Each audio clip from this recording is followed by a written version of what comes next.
Good morning, good afternoon. Welcome from wherever folks are joining us to our webinar on feminist leadership strategies.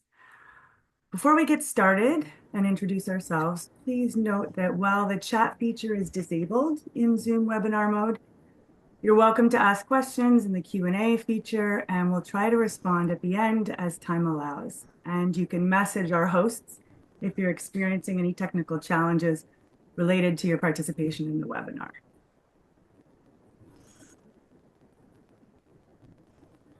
Okay, let's get started.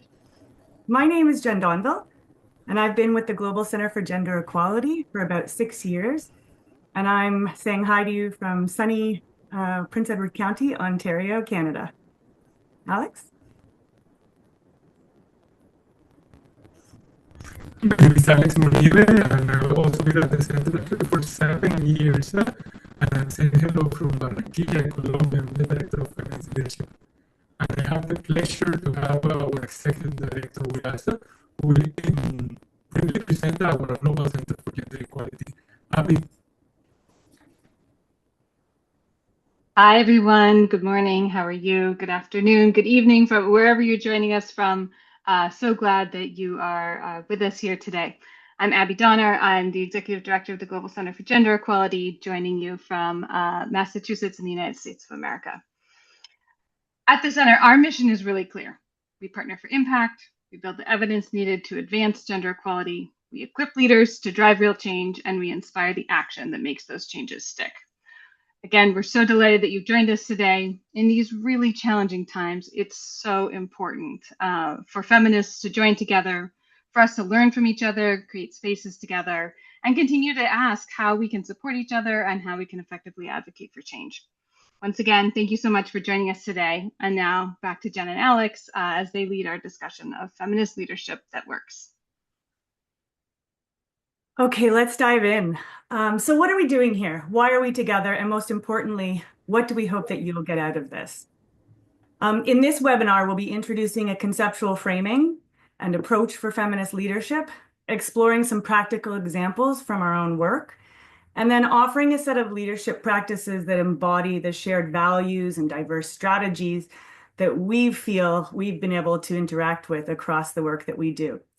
We hope that this brief engagement will stimulate critical discussions amongst colleagues and friends and provide a practical tool for some leadership self-reflection. And if you stay until the end, you will have the opportunity to get some tools that we have developed that will help you and your organization move forward in the feminist leadership agenda. But before we start with the content, we wanted to have a brief moment of self-reflection. And we're going to do a quick survey. And this survey is going to ask two questions. What of this describes the type of change that you're striving for?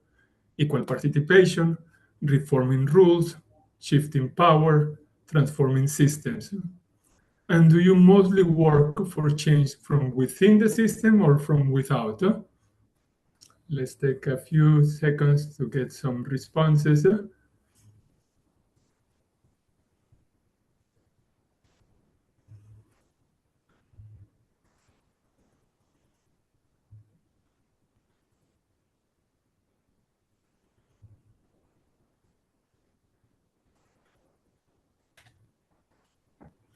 It's going to be interesting to see what the colleagues in the webinar are going to tell us. Let's take now the responses and see what do we have.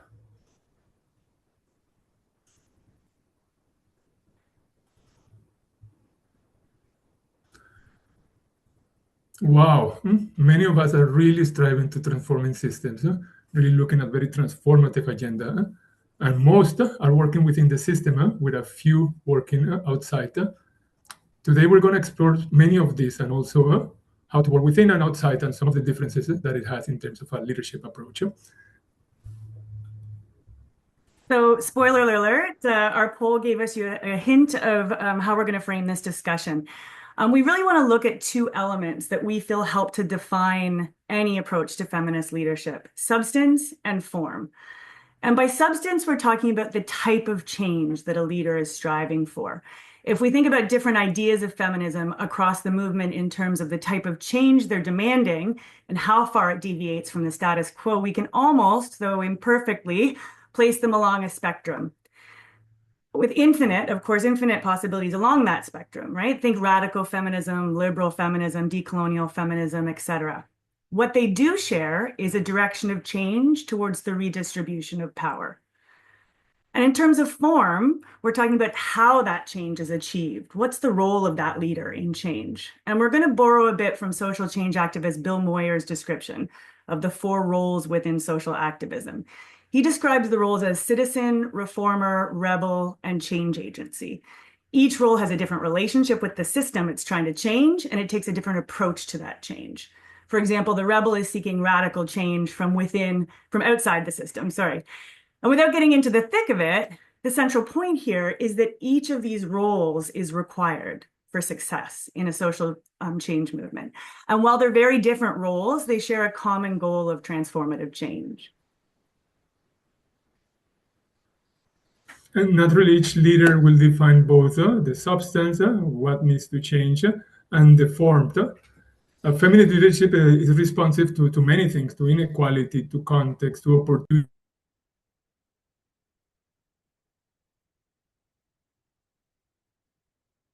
So, given this diversity in substance and in form, we are left with the question of how can we support and promote feminist leadership effectively with groups that are characterized by such great diversity, right? And also leaders leading in really complicated times. I think we can all agree that this is one of those complicated times that we're in right now, especially for the movement that we're all trying to support. It's not a simple task.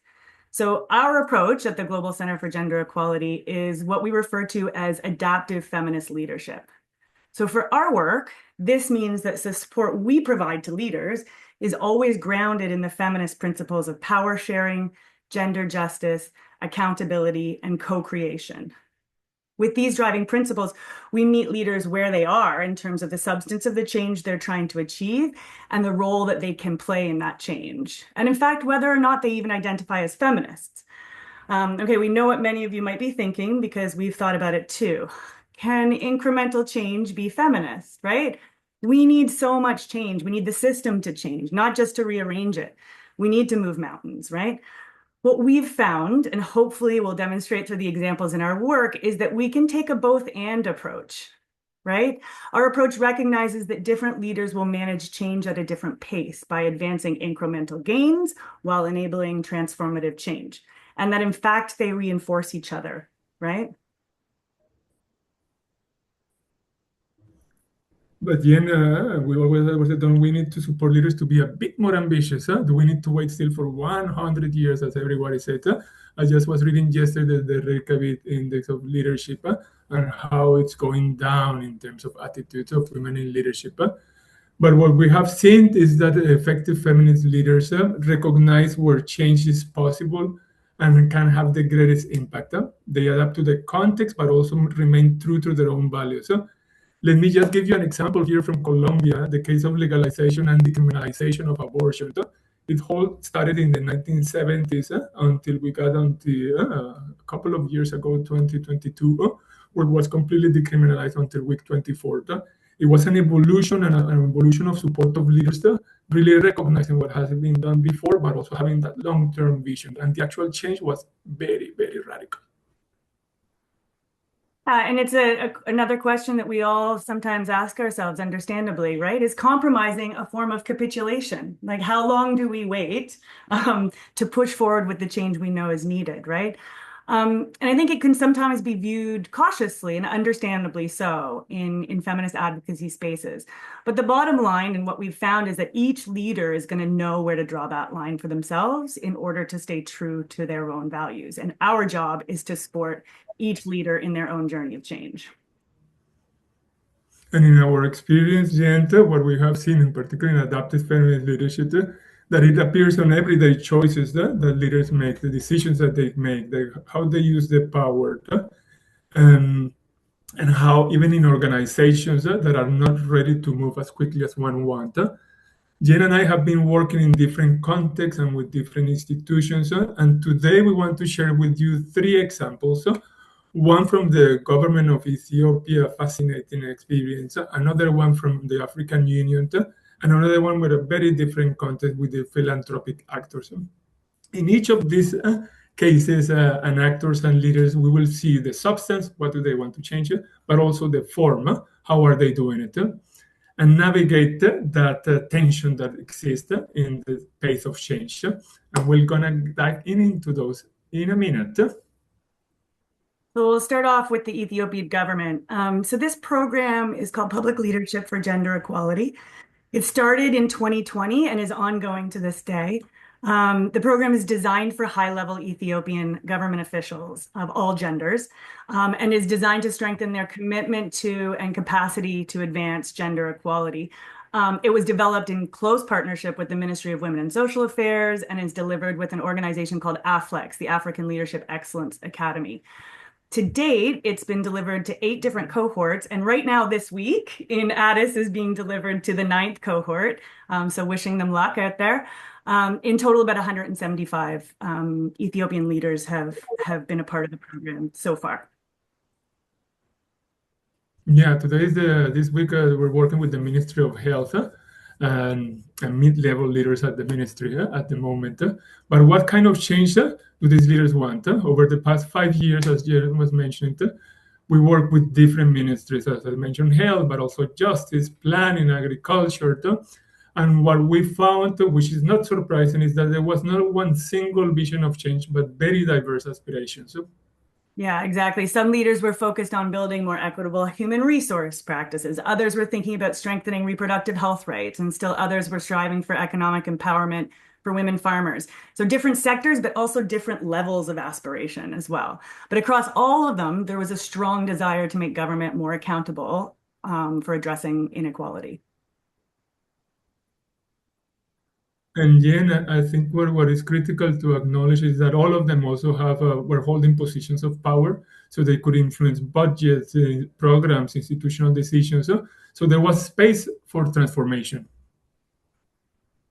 Yeah, exactly. And I remember really clearly some of the conversations that we had with leaders, particularly from the Ministry of Justice and other senior government offices. You know, these are people coming in from very formal and sometimes constrained institutional environments, and yet the aspiration for change was enormous, right? These were leaders who were asking really important questions about how do we promote equitable participation within the Ministry of Justice? How do we lead and change from the inside, right? And what do we need as leaders to do that? And I remember it was actually these 2 wonderful members from the Ministry of Justice, leaders from the Ministry of Justice, who really drove discussions of bold change within this group. In this cohort, these 2 were the ones towards that far end of the spectrum in terms of their aspiration for change. So let's turn to form now. So we touched on it a little bit, but what's the role of these leaders in the change that they're trying to achieve? Well, this is where Ethiopia taught us something really important, right? These leaders are public officials. Their social activism takes a completely different and specific shape, right? They work within the system with all the limits, the rules, the hierarchies, and pressures that come with that.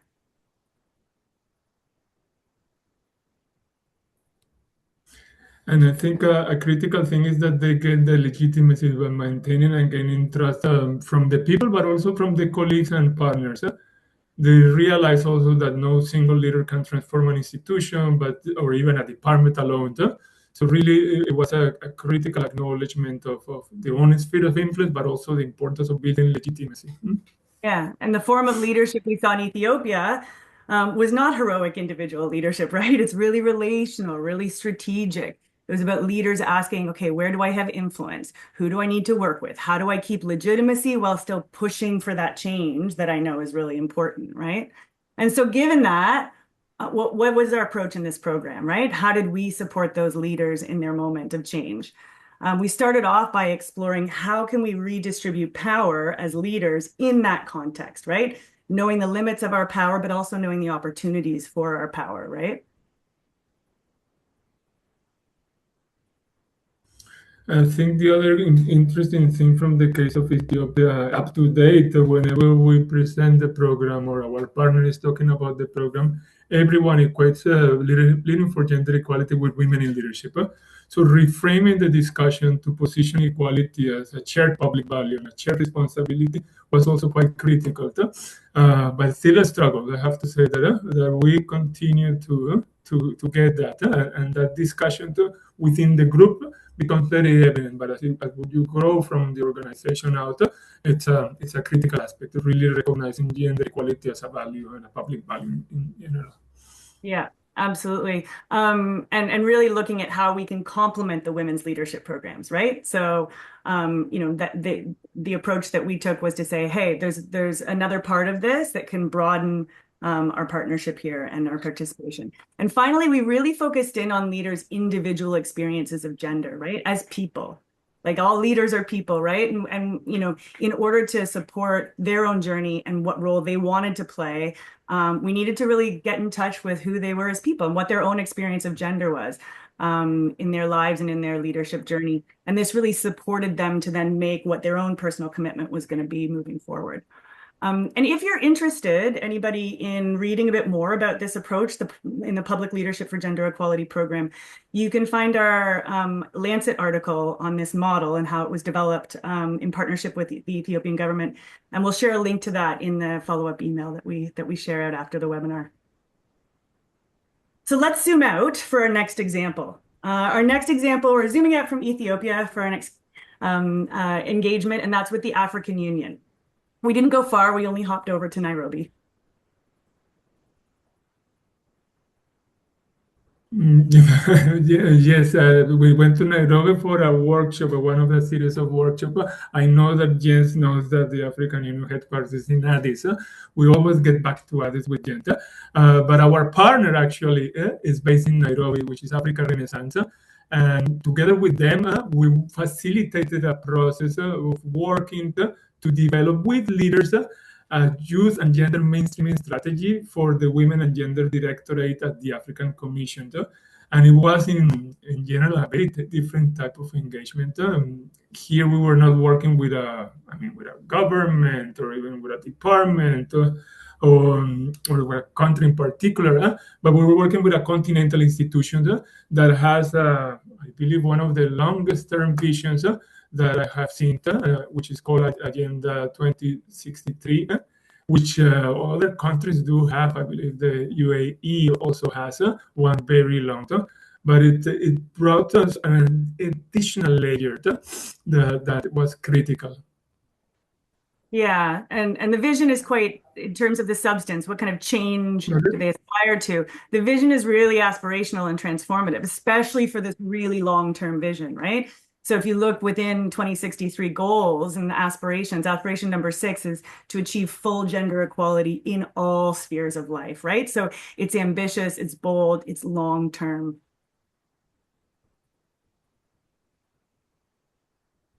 And I like the word like full gender equality. It's really transformative. I think what is also interesting with this type of long-term visions and how leaders have to work with that is that it creates that ambition, but also creates a lot of challenges, but also opportunities for them as leaders.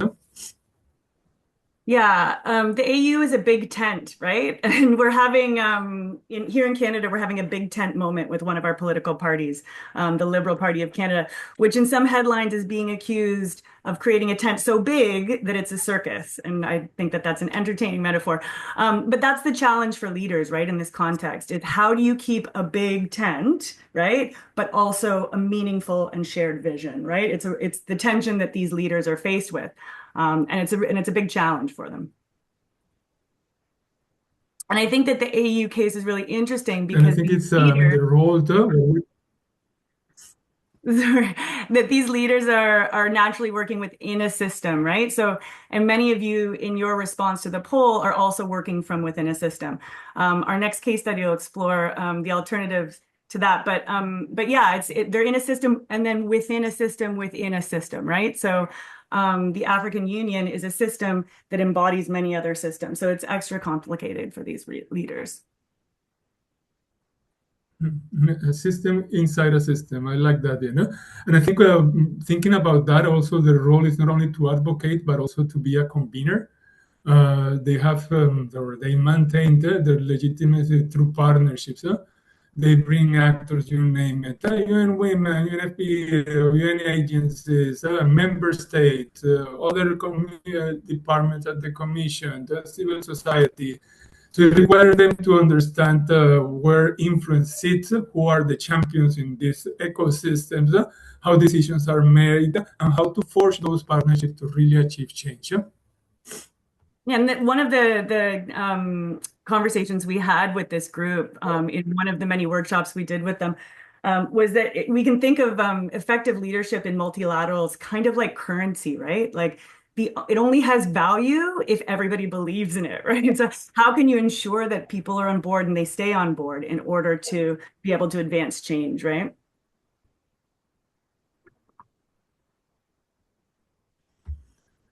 And how to bring people along. I love this quote from our main partner at the African Union and the Commission and the Department, where she says, she used it a lot in her presentations. I grabbed this from when we were presenting the framework.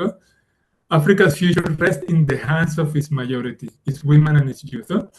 So Prudence really try to convince people with this, but also to bring people along.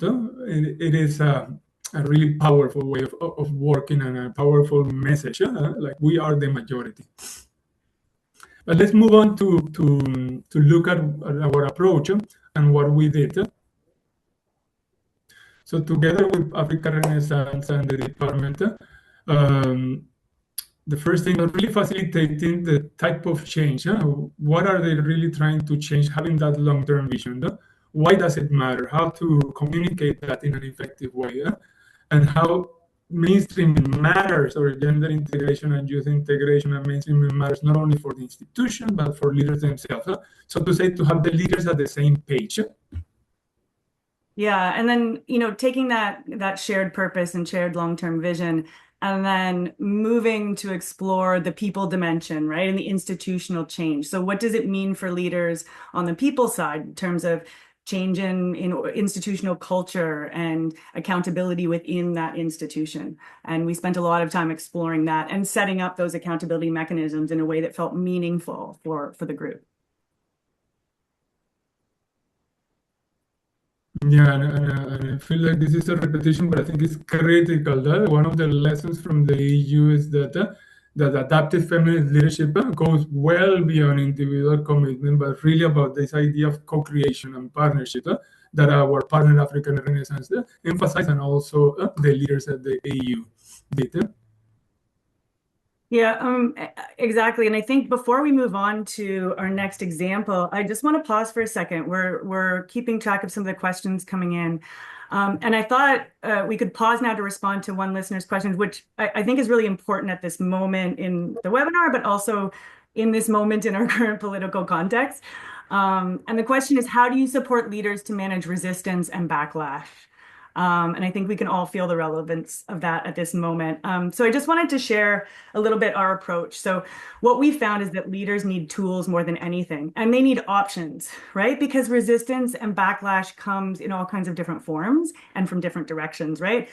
So one of the ways that we've managed this with different groups is to discuss with leaders how they can frame gender equality as a common good, right? How we can bring gender equality forward as a publicly held value as well, right? So how people's perceptions of changes and shifts in power and how it can benefit everyone. We talk about it as a right, but we also talk about it as a benefit. And sometimes resistance is more effectively softened if we can also show how kind of, a rising tide floats all boats, so to speak, right? Alex, anything to add to that?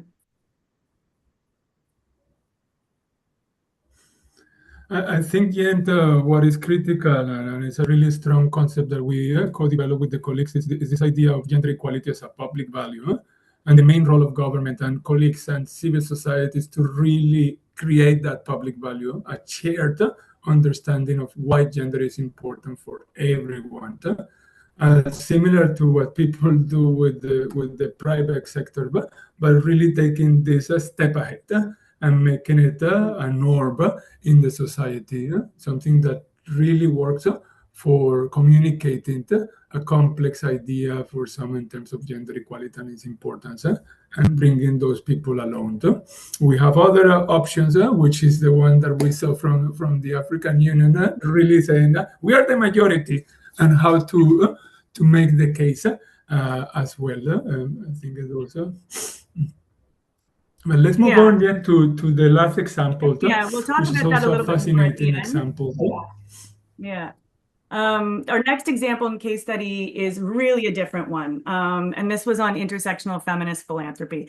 This one's really different and really interesting. So the Global Center for Gender Equality was engaged to create a tool or approach that could support leaders in the philanthropy sector. We asked questions around this, kind of like, what are leaders doing in this space? What are feminist leaders doing in this space?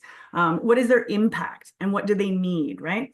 And then we took the best and boldest of those practices in the sector, and we kind of tried to formulate a framework and a toolkit that could support leaders who are interested in moving into this feminist space within philanthropy.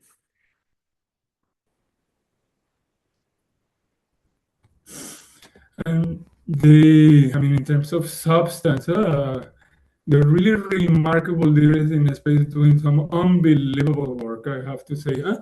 They have super high aspirations, and they seek to change in the work they do, but also in the way they work. And they're trying to center the movement in the things. I know that in the work that we did, we engaged multiple organizations, networks, but Jane, out of the ones that we engaged with, which one stood up in terms of leadership and in terms of the work that they were doing? Yeah, I mean, the network and ecosystem is really incredible and worth taking a deep dive into. And so as we were doing this landscape, we came across incredible organizations. Of course, many of you will be familiar with them. The Association for Women in Development. They've published excellent guidelines, really manifesto on feminist funding ecosystem. That's just really interesting. The Sisterhood of Urgent Action Funds, which is a global consortium with a mission to sustain feminist activism worldwide. And they have regional sister funds all around the world. And then, of course, there was Frida, Young Feminist Fund, the only youth-led fund focused on exclusively supporting global young feminist activism, but so many more amazing leaders in this space.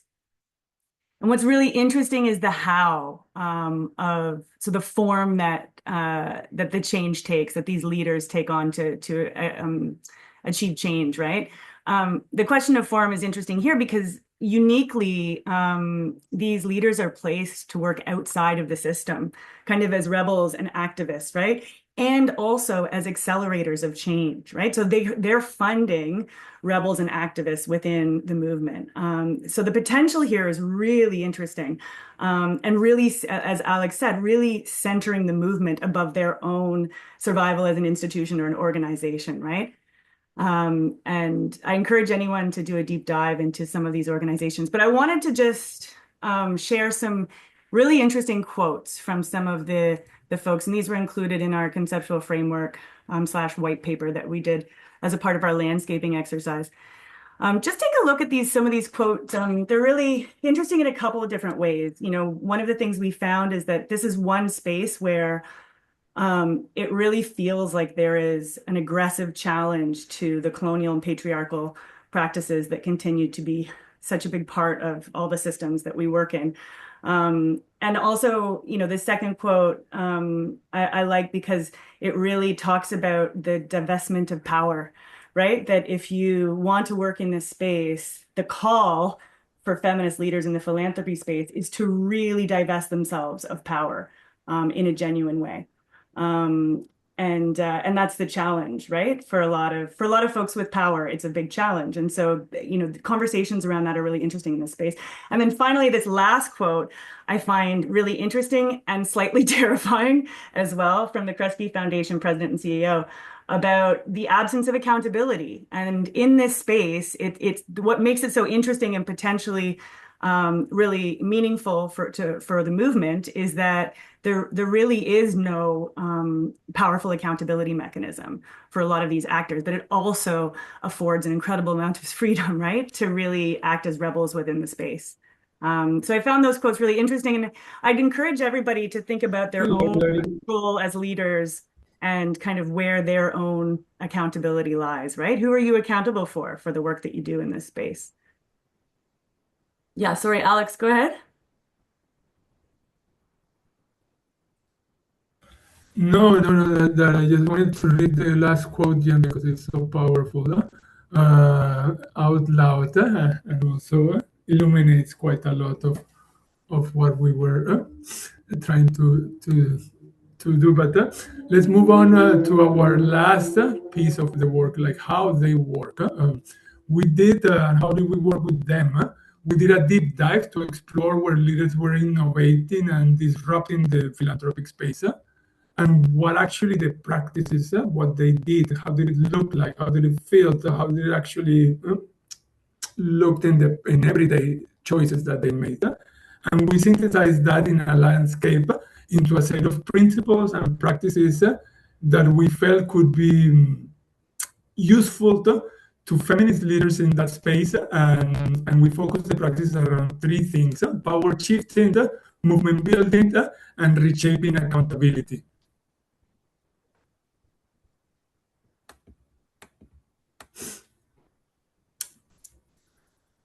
So we have seen really three different examples of adaptive feminist leadership. And what does practical support to these leaders in these particular spaces look like? For our experience, diversity of leadership in context really matters. So we wanted to work and distill some of that thinking and learnings into a framework and tool that is actually practical for leaders and institutions to take forward. We call those the 6 Ps. Yeah, and the 6 Ps, this practical framework is really, it anchors our leadership support across many different and diverse contexts. And it provides a structure around which individual leaders can really examine and explore their own practices and the substance of their change and the form of their change. So what they want to change and how they want to change it. And we'll go through these each really briefly just to give you an introduction to what we mean by each of the 6 Ps. Let's start with our favorite P, I know it's Jen and mindset, which is power. And we define that, understand, navigate, and redistribute power to drive social change. And what we saw in the leaders in the philanthropic space, that they have extraordinary power and have innovated to create more horizontal systems of power, really showing how leadership matters, but also how can you use power to drive that change. Yeah, and the second practice is purpose. So creating that purpose and having a clear vision to define and communicate why gender equality matters as a public value and a common good, as we keep going back to, and to mobilize others, right? So when you have a purpose and a vision and you're explicit about it, it mobilizes those people around you, right? In Ethiopia is a great example where top government leadership, especially in the Prime Minister's office, was really explicit over the past years and very vocal about aspirations and goals for gender equality.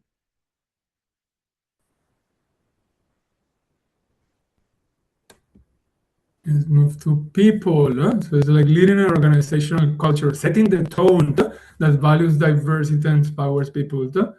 It's like the practice focuses on leaders as catalysts of institutional change. In the EU context and framework, we saw that the expectations of leaders to use their influence and decision-making powers is really critical and should be critical in that change that is long-term, but also requires building that capacity in-house to make those changes. So really working with the people.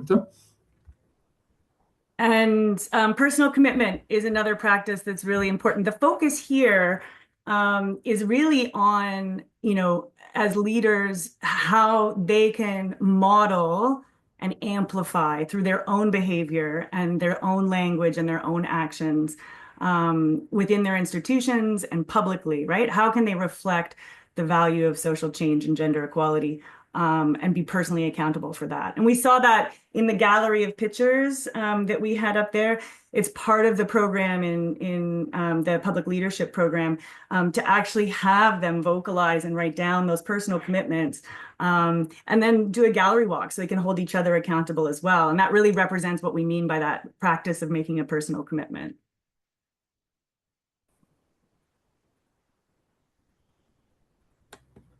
I think the partnership one is really about fostering strategic partnerships across different actors.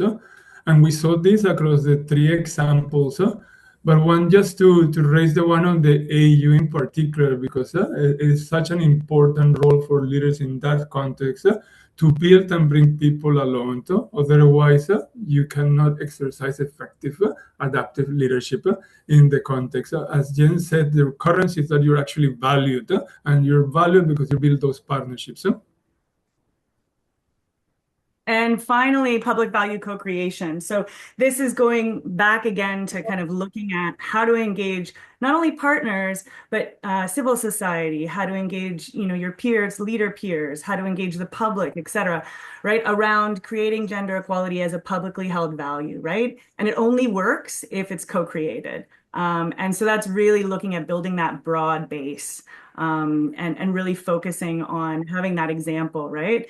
Of how we work together and create that. Especially we did a lot of discussions and work on this with the leaders in Ethiopia, right? Is really looking at how can this be something that is meaningful at the regional level, at the federal level, within partners in civil society, with partners with the private sector. We did a lot of discussions around how that can be a shared value. So these are our 6Ps framework. It's a lot to take in. We promised at the beginning and in this invitation that we would share practical tools for this webinar, and we will. We'll be sending out a feminist leadership rapid self-assessment tool based on these 6 leadership practices. And this tool can be used once, it can be used repeatedly, it can be used with a team to check in, it can be just used individually for your own leadership benefit. But it's something that we'll be sending around. We hope you find it useful. We'd love to hear back from you on whether and how you use it and how it sits and resonates with you and or your team. So that'll be coming out in the follow-up email. And I think we do have a couple of minutes for Q&A, if I'm not wrong. You're not wrong. I was just looking at the questions. There's some really fascinating questions. Perhaps we start with, we can go in order and see where we get. But let's start there. Someone was asking about the sustainability of the PL4G program and our approach for that. We started the program working hand in hand with the president office of the country, but also with the Ministry of Women and Social Affairs. But during the last 3 years, we engaged with a national partner that is responsible for capacity building of public servants and public leaders in the country, which is the AFLEX, Leadership Excellence Academy. They have a huge campus, and one of the things that they didn't have was the actual content to engage in this type of theme. The process has been the process that we call a nationalization, so they're taking that forward completely, and we are expecting to do the whole. I mean, now it's not everything is run by them. Actually, as Jen was saying, today they're having this week working with the Ministry of Health. The engagement is not only a one-off opportunity, but they do go through the time with these leaders. They have some capacity facilitators that work with leaders.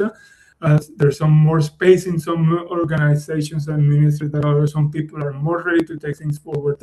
But our aim was always, and it would be, to really work with them. So they're taking that forward. We're also working now in South Africa. We just 3 weeks ago ran the South Africa version of the program, and we're now in the process of also working, identifying with a national partner, also working there with the machinery, the gender machinery, and the Ministry of Women, Youth and Persons with Disabilities. So let's take another question here, Jen. We see, do you see any difference? Have you thought about how these leadership practices apply beyond civil society, like the private sector?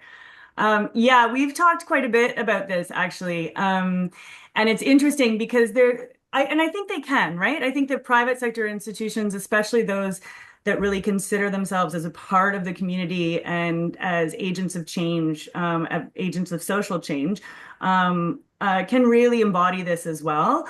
I think that some of the elements of the 6Ps, perhaps like the public value co-creation, might be less appetizing to some private sector institutions. But I think in general, in terms of the self-reflection of the 6Ps and looking at kind of the change you want to make as a business and as a member of the community, I absolutely think that they can resonate with some tweaks. I think we would probably make some tweaks to the program itself and maybe to the approach. But I think it would be a really interesting endeavor to engage with private sector on what resonates within our approach.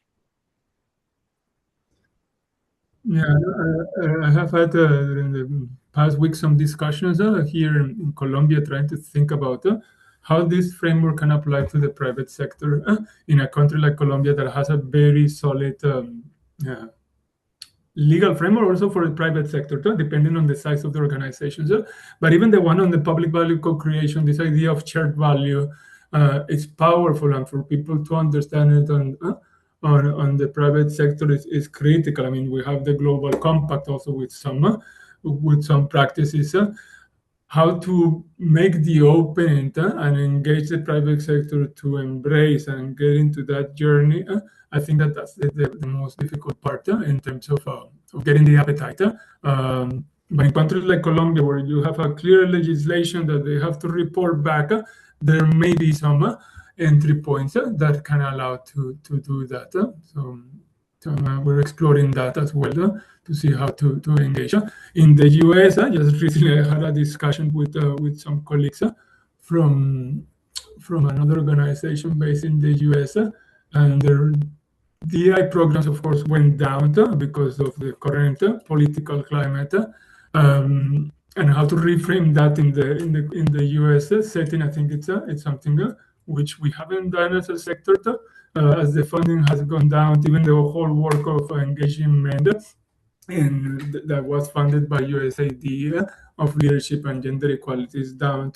How to continue that work, thinking that that the times are so challenging, and trying to find those entry points is something that we need to do collectively as a sector, and continue pushing the needle for that area. Well, and it's moments like we this. have a final one, Jen. With moments like this, when the leadership is the most important, right? When we have to be unwavering in our personal commitment, and we have to maintain our partnerships. Yeah, we have one more. Do you see any differences in public value co-creation across different types of government? Absolutely. So, I mean, I think we could use Ethiopia and contrast it against South Africa. We could also contrast it against working in a multilateral, so the African Union, and just in terms of where governments are at, right? So, and how gender equality is positioned within the government, and how much movement leaders within the government feel that they have, and how much power they feel they have. Because ultimately, whatever leaders in government do has to align with the policy environment and policy mandates that have been laid out by the government, right? So in a lot of spaces, kind of, the degree to which that public value co-creation has already happened and is coalesced, right? And it already feels like it is something established at the very top of government, or whether it's something that, different leaders in different sectors and across ministries and spaces within the government feel like they need to kind of take the lead on and push the government towards, right? So it kind of depends on where, how much of that work has already been done, right? And how much of it is, bringing what's already at the top of government into the regions and into different spaces and sectors, and then how much those leaders want to push government to mandate it at the policy level and at the federal level. So it really depends. It's just a different exercise. It's interesting.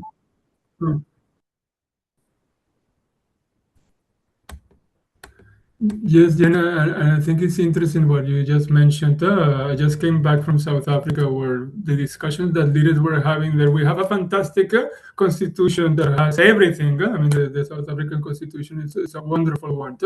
And why have not we been able to actually materialize those?